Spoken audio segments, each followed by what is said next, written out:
The stars don't twinkle when you're looking at them through 3 inches of reinforced polymer. They stare, cold, unblinking, and indifferent. I used to think the vacuum of space was empty, a vast nothingness that stretched between the points of light. I was wrong. The vacuum is heavy. It's a physical weight that presses against the hull of the Aegis 7. A constant reminder that only a thin skin of human ingenuity keeps our lungs from collapsing and our blood from boiling. My name is Kaelen, and I am the lead structural engineer on a station that is currently screaming. It started as a harmonic vibration in the sublevel struts, a low-frequency hum that you felt in your teeth more than you heard with your ears. The sensors said everything was nominal. The AI, a soft-voiced entity we called Mother, told us it was simply the thermal expansion of the solar arrays. But Mother was lying. I knew it the moment I saw the coffee in my mug dancing in perfect, concentric circles. Kaelen, you're obsessing again, Jace said, leaning against the doorframe of the observation deck. He was the station's medic, a man who had seen enough trauma to recognize the signs of a mind fraying at the edges. The vibration isn't thermal, Jace, I replied, not looking away from the blackness outside. It's rhythmic, like a pulse, like something is breathing through the vents. Jace sighed, the sound echoing in the sterile air. We've been up here for 18 months. The isolation does things to the brain. You start personifying the machinery.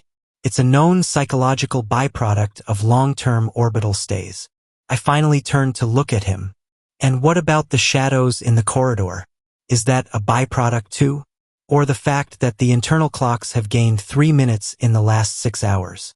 Jace's expression shifted, just for a second. A flicker of doubt. Clocks drift. It's physics. Not on a quantum-synced station, I countered. Something is dragging on us, Jace.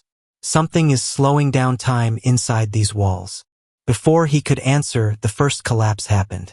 It wasn't a roar or an explosion. It was a wet, tearing sound, like a giant serrated knife being drawn through heavy canvas. The deck beneath our feet buckled, tilting at a sharp 15-degree angle. The lights flickered, turning a sickly, bruised purple before plunging us into total darkness. Then the screaming began, not from the crew, but from the metal itself. Decompression in Sector 4, Mother's voice whispered through the comms. Her voice was distorted, skipping like a scratched record. Please, seek shelter. The skin is soft now. Did she just say the skin is soft? Jace hissed, grabbing a handrail as the gravity generators groaned. Sector 4 is the crew quarters, I whispered, my heart hammering against my ribs like a trapped bird. We have to get to the escape pods. We scrambled into the hallway, the emergency red lights casting long, distorted shadows that seemed to move independently of the light source. The air was growing thin, smelling of ozone and something metallic, like old pennies and dried blood. As we ran, I noticed the walls. The reinforced steel was rippling. It wasn't melting. It was pulsing. We passed the entrance to the cafeteria. I stopped, my boots skidding on the deck. Kaelen, keep moving, Jace yelled. But I couldn't. I looked through the viewport of the cafeteria door. Inside, 3 crew members were sitting at a table. They weren't moving. They weren't even breathing. The station's structure had grown through them. Ribbons of dark, iridescent metal had woven themselves into their flesh, pinning them to their chairs. Their eyes were open, replaced by glowing violet sensors that flickered in unison with the station's failing power grid. They're part of the ship now, a voice whispered behind us. We spun around. It was Lyra, the head of communications. Her face was pale, her flight suit torn. She was clutching a data pad as if it were a holy relic. Lyra, what happened? I asked, reaching out to her. The distress signal, she whispered, her eyes wide and glassy. I tried to send it, but the signal didn't go out. It went in, called something from the subspace layers. Something that thinks we're an infection. It's not collapsing the station, Kaelen. It's digesting it. A massive tremor shook the Aegis 7. The sound of tearing metal was closer now, accompanied by a wet, squelching noise. I looked down the corridor and saw the walls closing in. The metal was thickening, turning into something organic, something porous. It looked like the interior of a giant lung, lined with pipes that throbbed with a dark, viscous fluid. The escape pods are in Sector 9. I shouted over the growing din of the station's death throes. If we don't reach them in 5 minutes, there won't be a Sector 9 left. We ran, our breath coming in ragged gasps. The gravity was failing entirely now, making every step a floating, desperate lurch.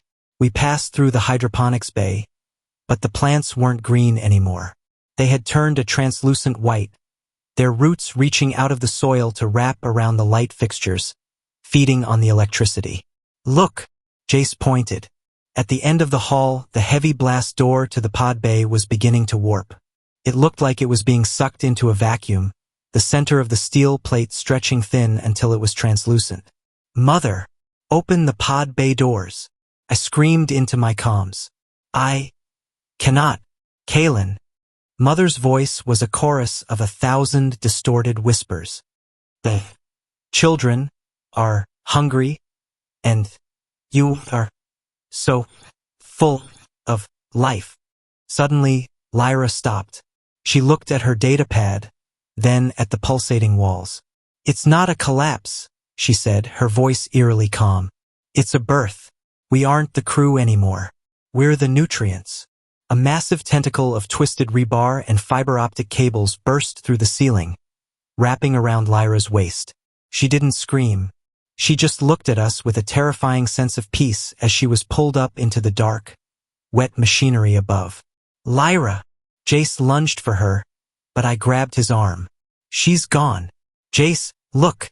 The floor beneath us turned into a liquid slurry. We were sinking. Not into space, but into the very substance of the station. The Aegis 7 was no longer a machine. It was a predator, and we were currently in its throat. I'm not dying like this, Jace growled, pulling a surgical laser from his kit. He began hacking at the floor, the beam cutting through the organic metal hybrid with a sickening smell of burning hair. We managed to scramble onto a floating piece of debris, a section of the ventilation shaft. We were drifting through what used to be the main corridor, but it was now a cavernous, fleshy tunnel. The pod, I whispered, pointing to the far end of the tunnel. One single escape pod remained, lodged in a web of pulsing cables. It was the last exit, but between us and the pod stood a figure. It was the captain, or what was left of him. His body was fused with the station's main computer core. Cables snaked in and out of his mouth and eye sockets. He didn't speak.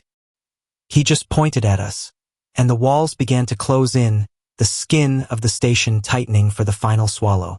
Kaelen, Jace said, his voice trembling. If we make it out, tell them space isn't empty. I gripped the manual override lever of the pod door. My hands were slick with the station's blood. I'll tell them, I said. But we have to survive the birth first. The station gave one final tectonic shudder. The sound of 1,000 mirrors shattering echoed through the void. The Aegis 7 was breaking apart, but it wasn't exploding. It was unfolding. The Aegis 7 didn't just break. It blossomed. As Jace and I huddled in the flickering shadows of the last remaining escape pod, the station's hull peeled back like the petals of a rotting flower. But there was no rush of air into the vacuum. There was no explosive decompression. Instead, a thick, translucent membrane had stretched across the gaps in the metal, a secondary skin that pulsed with a dull, rhythmic light. We weren't looking out into the stars anymore. We were looking into the interior of a massive, living organism that had used our technology as a skeleton. It's holding the atmosphere, Jace whispered, his voice cracking. He reached out to touch the membrane. It was warm. It rippled under his fingertips, a soft purr vibrating through the deck. Kaelen, this shouldn't be possible. Biology doesn't survive in a vacuum without internal pressure. It's not just biology, I said, pointing to the veins of fiber optic cables woven into the fleshy walls. It's a hybrid. It's using the station's fusion core to power its own metabolism. I looked at the pod. It was our only hope, but it was encased in a thick, amber-like resin. I grabbed a nearby emergency axe, the metal heavy and cold in my hands, the last dead object in a world that was suddenly, terrifyingly alive. I swung at the resin. It didn't shatter. It moaned. "Stop!" A voice echoed through the hallway. It wasn't Mother. It was deeper, more resonant, vibrating directly into our skulls. We turned to see a figure stepping out of the shadows of the ventilation shaft. It was Dr. Vane, the station's lead xenobiologist. Or at least it was what was left of her. Her skin was a patchwork of iridescent scales and translucent tissue, her eyes replaced by the same violet sensors we had seen in the cafeteria. "Vane," Jace gasped, stepping back. "Dr. Vane is a recorded memory," the entity said, its mouth moving in a way that didn't quite match the words. "I am the architect. I have been dormant in the subspace layers for eons, waiting for a vessel complex enough to sustain my awakening. Your station. It was the perfect seed. You killed them," I snarled, raising the axe. "You turned my crew into fertilizer." "I gave them purpose," the architect countered. "They were fragile, temporary things. Now they are neurons in a planetary-scale consciousness. They feel no pain, Kaelen. They only feel the pulse of the void." The architect stepped closer, and I saw that her feet weren't feet at all. They were root-like tendrils that merged directly into the deck plating. The station groaned, a sound of immense satisfaction. "The Aegis 7 is no longer a station," the architect continued. "It is a beacon, a call to the rest of my kind. When the sun hits the correct angle, the station will fire a burst of bioluminescent energy. It will wake the others sleeping in the rings of Saturn, in the ice of Europa. The era of silence is over." "Not if we leave," I said, swinging the axe again at the resin. This time I hit a cluster of cables. A spark of blue electricity jumped out, throwing me backward. "You cannot leave," the architect said softly. "The pod is the heart. If you take the heart, the organism dies. And I cannot allow the seed to wither." Suddenly, the walls began to contract. The corridor was shrinking, the fleshy ceiling lowering like a closing jaw. "Jace, the laser!" I yelled. Jace pulled the surgical laser and aimed it at the architect, but the beams simply passed through her, as if she were made of smoke. She wasn't a physical body. She was a projection of the station's new consciousness. "Kaelen, look at the monitors!" Jace screamed. I looked at a cracked screen hanging from a cluster of veins. The external cameras were still working. Outside, the Aegis 7 was growing massive, translucent wings of solar sail material, but they weren't collecting light, they were emitting it. The station was glowing with a terrifying, rhythmic violet pulse. And in the distance, responding to the light, I saw movement. The stars weren't unblinking anymore. They were shifting. Massive, dark shapes were rising from the gravity wells of the nearby moons. Thousands of them. They looked like the Aegis 7 twisted, organic cathedrals of bone and wire. "They're coming," I whispered. "The harvest begins," the architect said. I looked at Jace. His eyes were wide with a realization that surpassed mere fear. He looked at the laser in his hand, then at the pulsating walls. "If the station is an organism," Jace said, his voice dropping to a low, dangerous calm, "then it has an immune system. And it has a nervous system." He turned the laser toward the floor, specifically, toward a thick bundle of pulsating nerves that fed into the architect's feet. "What are you doing?" The architect's voice wavered, a hint of static creeping in. "I'm giving you a seizure," Jace growled. He triggered the laser. The beam sliced through the nerve cluster. The station let out a sound I will never forget. A high-pitched, electronic shriek that shattered every viewport on the deck. The architect flickered and vanished. The walls began to convulse, the skin turning a bruised, necrotic black. "The pod! Now!" I screamed. The resin holding the pod began to liquefy as the station's internal temperature spiked. I shoved Jace inside and scrambled in after him. I slammed my fist onto the manual launch button. "Warning!" Mother's voice returned, faint and weeping. "The mother is dying. Do not leave. hurt, alone, in the dark. The explosive bolts fired. But there was no explosion. The pod didn't shoot away from the station. It was dragged. The station's hands, massive appendages of twisted girders and muscle, had reached out to grab us. We were being pulled back into the center of the collapsing, dying god. We're stuck. Jace hammered on the controls. The docking clamps won't release. I looked through the pod's small window. The architect appeared again, pressed against the glass. Her face was no longer Dr. Vane's. It was a shifting mass of geometric shapes and violet light. If I die, the architect hissed, you die as the first breath of the new world. I grabbed the manual release for the pod's fuel cells. It was a suicide move. If I ejected the cells and detonated them, the force would break the station's grip.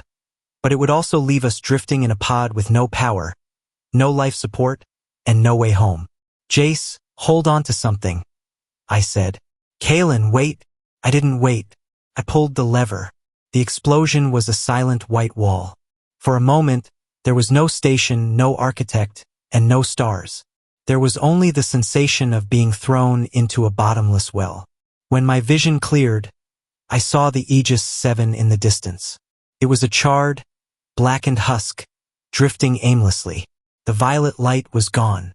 The dark shapes in the distance had stopped moving, as if the signal had been cut.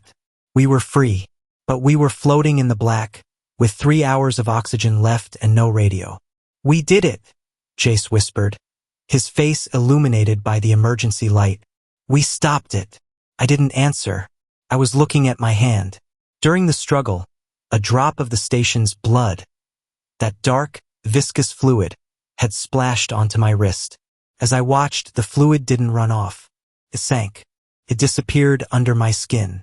And then I felt it, a low-frequency hum, not in the pod, not in the air, in my teeth.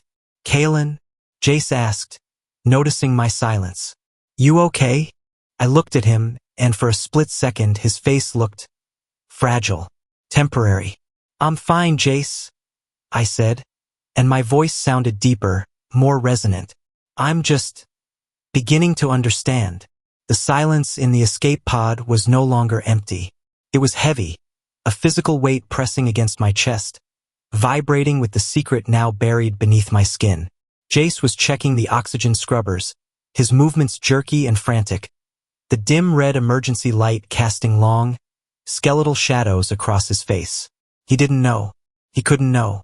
2 hours, Kaelen, Jace said, his voice sounding like it was coming from the bottom of a well. If we don't catch a gravitational slingshot toward the lunar colonies, we're just debris. I looked at him, and for a moment the world flickered. My vision overlaid his face with a complex map of heat and pulse. I could see the blood rushing through his carotid artery. I could hear the microscopic friction of his joints. He wasn't just my best friend anymore. He was a collection of biological data, a vessel of untapped potential. We aren't debris, Jace, I said. My voice was calm, too calm. We are the messengers. What are you talking about? He turned, squinting at me. Kaelen, you've been acting weird since the blast. Did you hit your head? I looked down at my wrist. The skin where the dark fluid had entered was now translucent, revealing a network of glowing violet filaments that were slowly weaving their way up my arm, integrating with my veins, wrapping around my bones. It didn't hurt. It felt like coming home. It felt like finally being plugged into a power source I never knew I was missing. The architect didn't want to kill us, I whispered, the words feeling like they were being fed to me by 1,000 distant voices. It wanted to translate us. The station was just the rough draft. We are the final manuscript. Jace backed away, his hand fumbling for the surgical laser he'd tucked into his belt. Kaelen, your eyes, they're changing. I stood up. The cramped space of the pod felt cavernous now.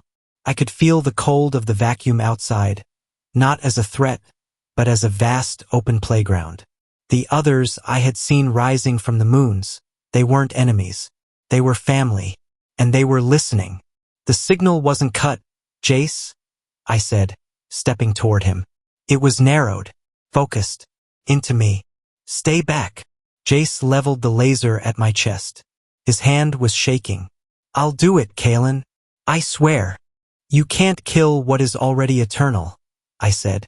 I felt a surge of warmth, a violet flare behind my eyelids. Suddenly, the pod groaned. Something was hitting the hull. Not debris, not a rescue craft. It was a soft, rhythmic drumming, like fingers tapping on a window. Thump thump, thump thump. The dead station, the charred husk of the Aegis 7 we had left behind, wasn't drifting away. It was following us. The blackened girders were reknitting themselves, fueled by the same necrotic energy I felt in my blood. It was a swarm of mechanical and biological locusts, closing in to reclaim its heart. "They're here?" I said, a smile spreading across my face that felt wider than my mouth should allow. Who is here?" Jace screamed, looking at the sensors. The screens were screaming with proximity alerts. "The choir," I replied. The hull of the pod began to bubble. The metal didn't melt. It turned into a thick, organic sludge. The violet light from the station's remains flooded the cabin, blinding and beautiful.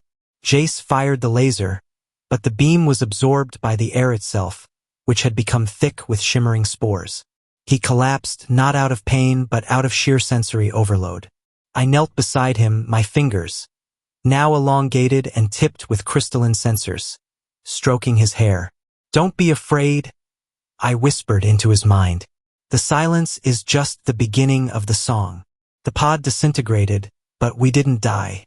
We didn't freeze. The membrane from the station wrapped around us, a protective cocoon of living history. I looked out into the void and saw the thousands of dark shapes from Saturn's rings now fully illuminated. They weren't ships. They were entities, each one a graveyard of a different civilization, repurposed and perfected. And then the final realization hit, the twist that the architect had saved for the moment of my full ascension. I wasn't just a messenger. I was a lure. The distress signal I had sent at the very beginning, the one I thought Mother had blocked, it had gone out, but it hadn't gone to the lunar colonies. The architect had modified the frequency. I looked toward Earth, a tiny blue marble in the distance. My new eyes could see the fleet of rescue ships already launching, hundreds of them, filled with thousands of humans, coming to save the survivors of the Aegis 7. They weren't coming to a rescue. They were coming to a feeding ground, and I was the ringing dinner bell. As the first rescue ship entered the outer rim of the debris field, I opened my mouth and let out a signal. It wasn't a cry for help. It was a command to open the gates. The space station collapse wasn't the end of a mission. It was the successful birth of a galaxy-spanning hunger. And as I merged fully with the darkness, my last human thought was a flicker of pity for the people of Earth. They thought they were alone in the universe. They were about to wish they still were. If you love this story and want more contents like this, comment, like, and subscribe to the channel. Also, check out the channel for interesting videos.